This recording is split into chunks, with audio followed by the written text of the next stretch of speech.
What's going on, everybody? This is Achilles WT coming at you with a brand new video, and in today's video, this will be a Hero League recap featuring my favorite hero in the game, Sonya. And basically, I guess this will be a little bit of a hybrid video because I'm going to be talking about a whole range and a number of things. I'm just going to queue up this video to start already. I'm going to mention ahead of time that I was going through a bit of a rut the past few days. I mean, you've seen the last video I uploaded before this one. I've been having a real hardcore rut with the lobbies I've been getting in, and it's been like refreshing. Like, I'm recording this on a Sunday, and so far today it hasn't been so bad, and I've actually lucked out. I lucked out at this point that I was actually given openings to pick Sonya for 3 straight games, this being the 3rd one, and I won all 3 games. And in those 3 games, I actually only died twice. And ironically, the gameplay you're watching right now is the game where I died twice. So make of that what you will. So the compositions in this game were a little weird, to be brutally honest. I mean, we have myself as Sonya, a Malfurion, a Zagara, a Kael'thas, and a Muradin. That seems pretty normal, pretty standard stuff for Hero League. But the enemy team has a Nova. They have a Nova, a Chen, a Sylvanas, Lily, and a Jaina. Obviously, when you factor in the map, the really weird pick here seems to be the Nova. To be brutally honest, on our team, we had a player, I forgot who it was that was showing him, but we did have a player that was showing a Zeratul on our team when we already had a good amount of melee players shown. And I was actually the one that came out and brought it up that a cloak hero on this map is not necessarily the greatest idea in the world. And right after I said it, they noticed what map it was, changed their pick, and the enemy team with the following pick picked Nova. And it was just like a really like funny situation that unfolded here. As always in the early game, if you're running, like if you're new to this channel or new to Sonya in general, you definitely want to take advantage of situations that see you in lanes where the enemy heroes don't have any stuns, because you can do what you're seeing right here. You could basically just spin on minions and be a bit of a lane bully. Sonya is one of the best lane bullies in the game if she doesn't have to deal with being stunned down out of her spin. So,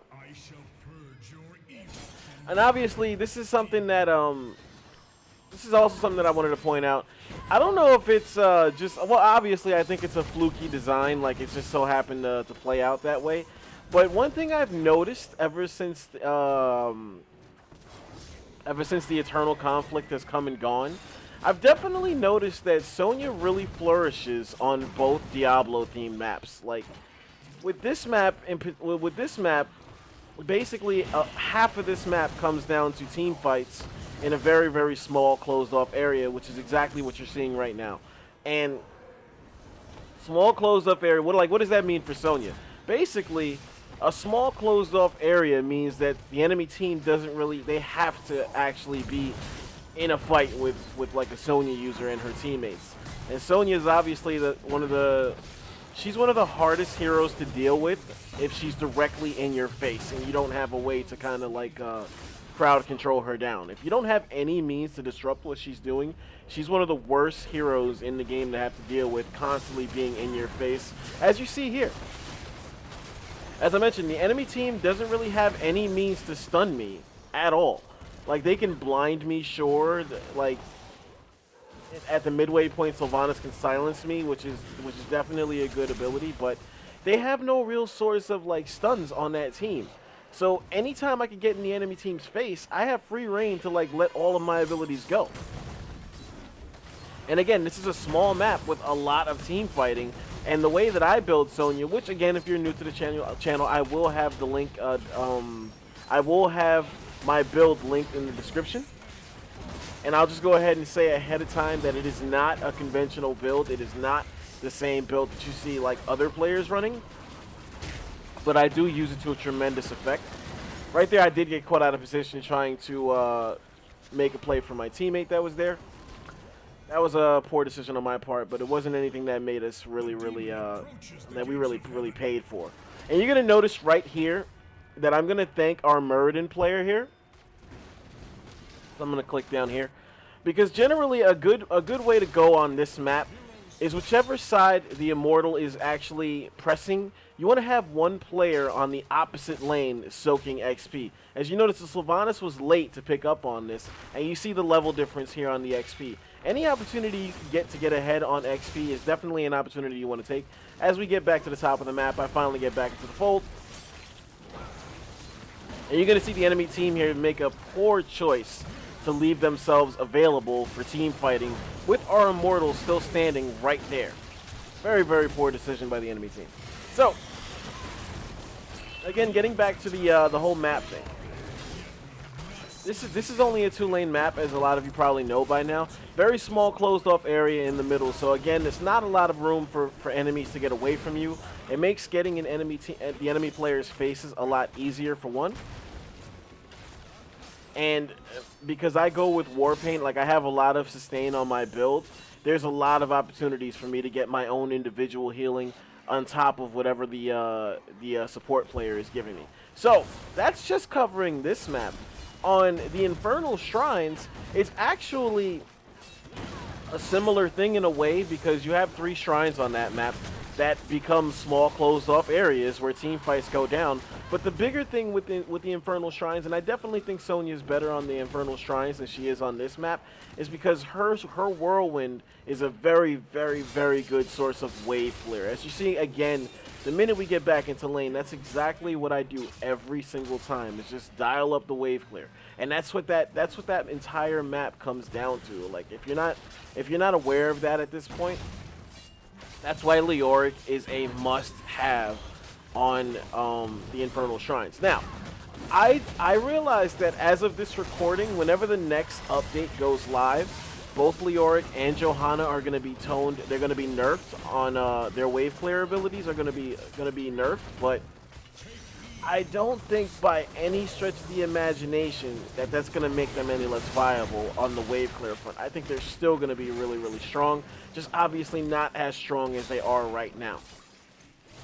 And remember, if you've seen my Sonya Artanis video, I brought it up then too, that the whole wave clear conversation was actually taking place and that it was a hot topic.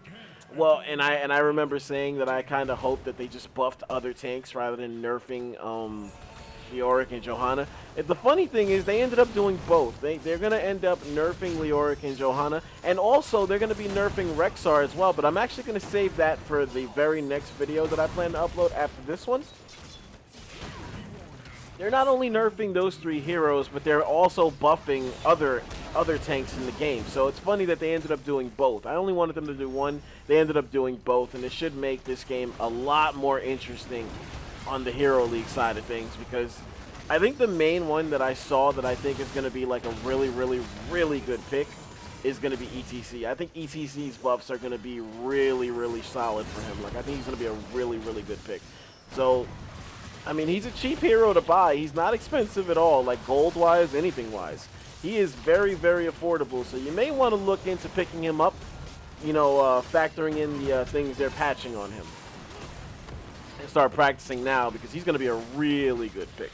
But anyway, so, like I mentioned, I don't think it's by design, because I don't think that's possible for them to design anything, but I just think it's funny that Sonya is from Diablo lore, and on the Diablo themed map, she's really, really, really good on them. Now, I don't want anybody to get things confused, because yes, Sonya is definitely my main. She's my favorite hero in the game. She's the only hero I have at level 20, at max level.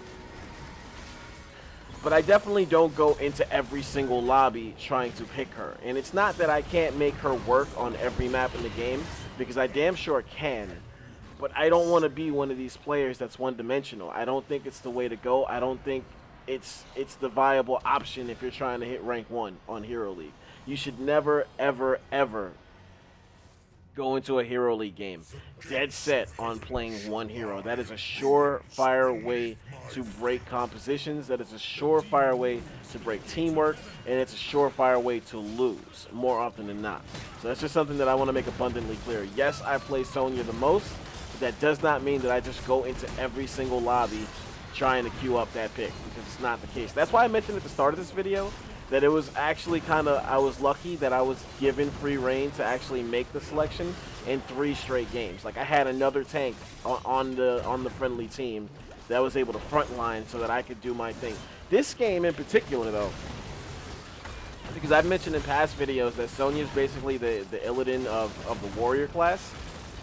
This game in particular, I was given free reign to focus specifically on enemy heroes. I didn't have to do the whole jack of all trades thing as much with this game because I had teammates that were actually doing a good job of making themselves like available elsewhere. So, and this is actually going to be a really, really good play if this is what I think it is, because we were retreating and then I noticed everybody coming back. So I engaged right there just in time for everything to kind of kick off. And you see we just take down everybody one by one. See how much damage we put out with this build too.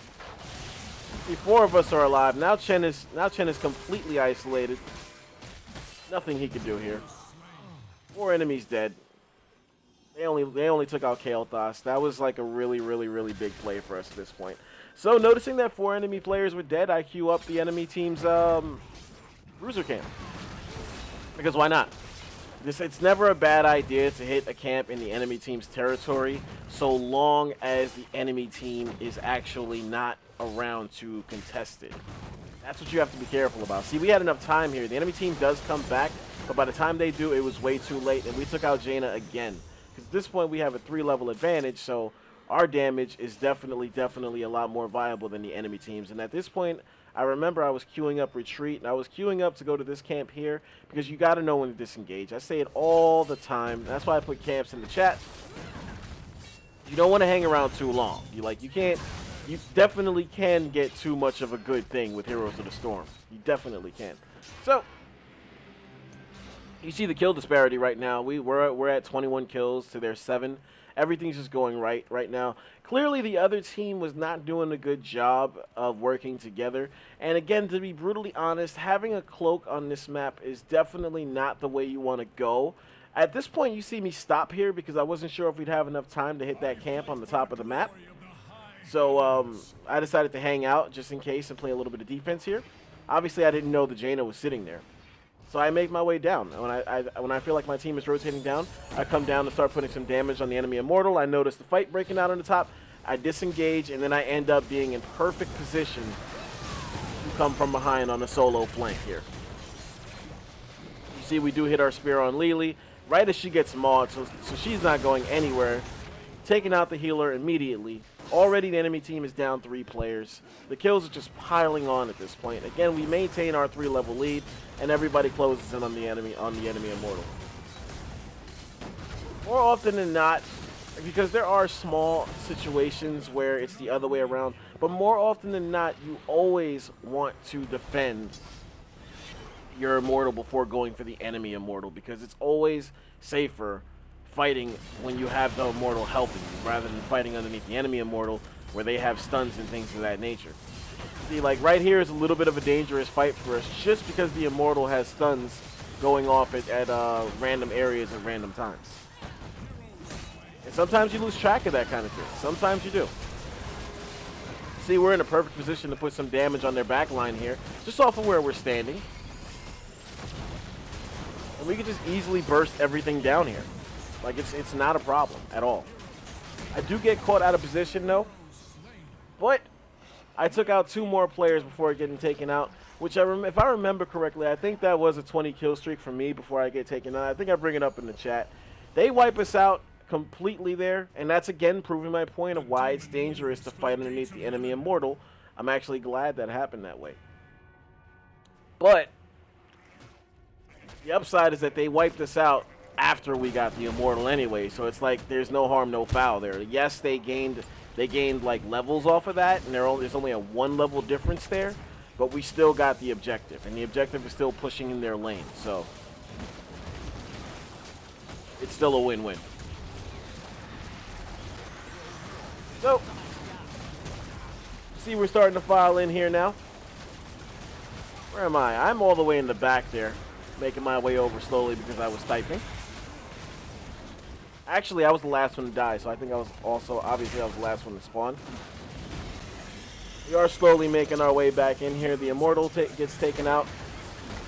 And we make our way in just to support everybody. You see, we change our mind. We change up our strat here. Once we notice the Jaina user is isolated, and we make short work of her. That was a very bad spear by me. I'm not sure what I was aiming at right there. But we didn't pay for it. So it's all good. I do start to make my way up to the top because we noticed that they still have players out there. And again, if you're keeping track, I've already died twice, so that's the only times you'll see me die in this entire gameplay. We do finish off Chen here. This is actually a pretty funny play because I ended up looping around. I wasn't aware that Nova was there until I looped around the corner, and we picked up the kill on her. It was just a really, really, really, really poor choice. Like, the enemy team having a Nova on their team. I mean, they can, obviously the other 4 players can't control that. Some people are gonna pick whoever they want, man. Like, they're not gonna be team players about these kind of things. I actually had to deal with that a few games earlier on the Garden of Terror. We had a guy pick Zeratul, and the enemy team picked a Murky. And a matter of fact, no, it wasn't the Garden of Terror. It was actually this. It was this map right here, but I wasn't using Sonya the last time. But he was completely focused on hunting down the Murky Egg the entire game. So, as a result, we spent the entire game playing 4v5 because all he wanted to do was hunt down Murky, and that's it. So you got to be aware of that, man. Some people are not going to be team players about things. And it sucks, but unfortunately, it's a part of the game. You just see, like, the teamwork on our end is just so much better than the enemy teams, and we're actually dancing around Chen rather than, like, going directly at him, so he can soak all the damage in the world, but it's not going to matter if we're just going right past him. Just very, very good awareness, and, like, you see, when we came into this battle here with this Immortal, I was at almost no health, and look at all the health I'm getting back. That's not our healer putting me back all the way up. You know, in case you're wondering what the difference is between going War Paint at level 1 and going Shot of Fury, that's the difference right there. Look at how much health I got all the way back just off of 1 Immortal, and I was almost dead when I started that. And that's another little bit of a subtopic in itself. Like, there's a lot of Sonya users that debate that which one is the real, like, must-have pick at level 1 between Shot of Fury and War Paint. Me personally, I think it's clear-cut that it's War Paint. You have a hero like Sonya who can't frontline like a conventional tank. Sustain and like healing become a very, very, very big thing for her. She has to be able to get her health back. If not, she's not going to be very viable in any situation. And that's the biggest reason I say War Paint is the better pick. Not to mention, as you get stronger, as you keep leveling up, so does War Paint. Like, it's damage-based. Like, the healing is damage-based. So you get more health back. You get more health back with each basic attack as you keep leveling up. And it's the same case for Ferocious Healing at level 7, which is 10% of your max health. Your max health keeps going up, obviously, every time you level up. So at this point in the game, like when we're about to hit level 20, every time I hit the 1 key, every 10 seconds, I'm getting 500 plus health back. That's a big deal. So a lot of things working together, a lot of reasons why I can make this hero work. And again, this is just a really, really, really solid map to run her on. And I just think it's ironic that she plays so well on both Diablo themed maps. So that will be the end of the game. We ended up outslaying the enemy team 32-13. As I mentioned before, we're going to hit tab and showcase the score sheet here. We only died twice. We went 31-2. We were involved in all but 1 kill from the friendly team. We led the entire lobby in hero damage. Again, Sonya's a different animal when she has free reign to focus on enemy heroes. When you have a composition that's built around her that allows her to just target enemy heroes, she is a handful in the right hands. You have to know what you're doing. You have to know how to use her. And again, probably the biggest thing, you have to know how to build her one way or another. My way is not the only way to build her, but it's definitely a way that breeds results. So, and one thing I kind of want to make clear, I know I never get crap for it, and I've addressed it slightly. I've addressed it to one viewer in the comment section, but I've never actually formally addressed it in a video, and I think now would be the ideal time to do it. But I will always operate on a system that sees me uploading some kind of Sonya video every 4 to 5 videos. She is my absolute favorite hero in the game. She's the reason I even downloaded the game when I did, when it was in beta phase. She's the only reason I downloaded it. I watched a bunch of gameplay videos. The game looked a little weird to me at first, but at the same time it looked kind of fun. Like I wasn't really feeling the whole mounts thing at first. But I got used to it because I played League of Legends instead, so obviously it was a weird transition for me. But when I saw that they were bringing in the Diablo heroes into this game, and then I saw the Barbarian, and I saw that she actually had moves from Diablo 3, I lost my shit. So there is never going to be a point on this channel where I'm not going to be uploading some kind of gameplay with her, whether it's a live commentary, a recap video like this, something changing in the wind with as far as like buffs or nerfs or like general opinions. There will never be a shortage of videos that I can do with this hero, but it's just not something that I want to flood my channel with on back-to-back occasions. Like the last one, I did the Sonya Artanis video, and then like right away I think I did the theory crafting video, which I generally don't like to do, but thankfully, you guys are supportive of that kind of thing.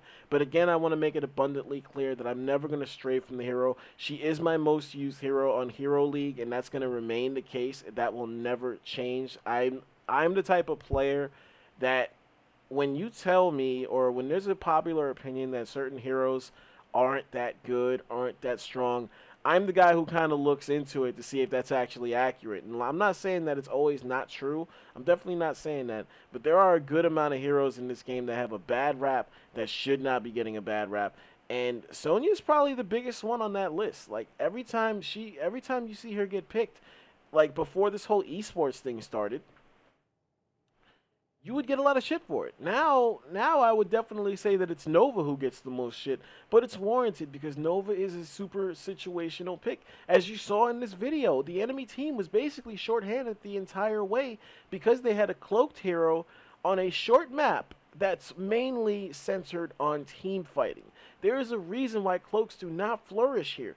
Yeah, is Zeratul an upgrade from Nova? Obviously he is. Even when he gets nerfed with this next patch, he's still going to be a noticeable upgrade. But that doesn't mean that you should run him on this map. Cloaks do not work in situations where you need 5 bodies that can all soak lanes appropriately, that could all contribute to team fights constantly. You don't want situational heroes that need for like enemies to be low health. If you're wondering what I mean by situational, that's just one meaning that I have for that word. Where Nova really flourishes is when she can pop out, when she could decloak and land kills. And honestly, in order to do that, she needs to have teammates that can burst enemy heroes down and set them up for the kills. If you don't have that, the pick goes completely to waste. And even at level 10, when she gets her precision strike or triple tap, whichever you choose to go for, it's still the same deal. You're still playing shorthanded. Zeratul is definitely not as bad as Nova on that front. He can definitely contribute a lot more often, but it's basically the same idea. It's the same exact thing, and that's exactly why you don't want to run a cloak on this kind of map. So again, just wanted to make it clear, never going to stray from the Sonya videos, never going to be short on ideas of things that I could bring to the channel, whether it's live com, whether it's recap, anything like that, never going to stray. So if you are one of the people, because I've had a number of people come out and flat out say it, if you are one of the people that sub to the channel for Sonya content, you will never really regret that. I'm always going to have content featuring her. It's just that I'm going to spread it out so that the channel doesn't become flooded with just me using one hero, because I don't think that's a good look, like in general. Even though I'm a low-end uploader, I still think that it's a bad look if you just keep showcasing one hero over and over and over and over again. Hopefully you enjoyed this video. As always, this is Achilles LBT. That's Achilles with the Z. Remember it.